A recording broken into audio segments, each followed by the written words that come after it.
குளித்தலை அருகே வீரணம்பட்டியில் நாய்கள் துரத்தியதில் அதிர்ச்சியடைந்து வீட்டிற்குள் தஞ்சமடைந்த புள்ளிமான்.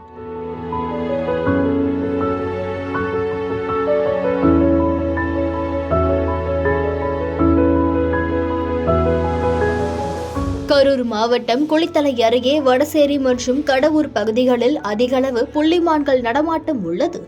இந்நிலையில் வீரணம்பட்டியில் சுமார் 2 வயது மதிக்கத்தக்க புள்ளிமான் ஒன்று வழி தவறி மேய்ச்சலுக்காக சிந்தலவாடி ஊராட்சி வீரணம்பட்டி பகுதியில் மேய்ந்து திரிந்த போது அங்கிருந்த தெருநாய்கள் அதனை கடிக்க துரத்தியுள்ளது. அப்போது பயந்து மிரண்ட மான் அருகில் இருந்த வீட்டிற்குள் புகுந்து தஞ்சம் அடைந்தது. வீட்டின் உரிமையாளரான அரசு போக்குவரத்து கழக ஓட்டுநர் செல்வகுமார் வனத்துறையினர் மற்றும் முசிறி தீயணைப்பு துறையினருக்கு தகவல் தெரிவித்துள்ளார். கொஞ்ச நேரத்தில் சம்பவ இடத்திற்கு வந்த தீயணைப்பு துறையினர் புள்ளிமானை வலைவீசி பிடித்தனர். பிடிக்கும்போது மானிற்கு காயம் ஏற்பட்டுள்ளது.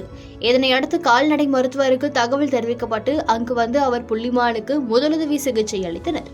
முதலுதவி சிகிச்சை அளித்த பின்னர் பொதுமக்கள் முன்னிலையில் வன அலுவலர் ஈஸ்வரி மற்றும் வனவர் சிவரஞ்சனி ஆகியோர் புள்ளிமானை மீட்டு அருகில் இருந்த வனப்பகுதிக்குள் விட்டனர்.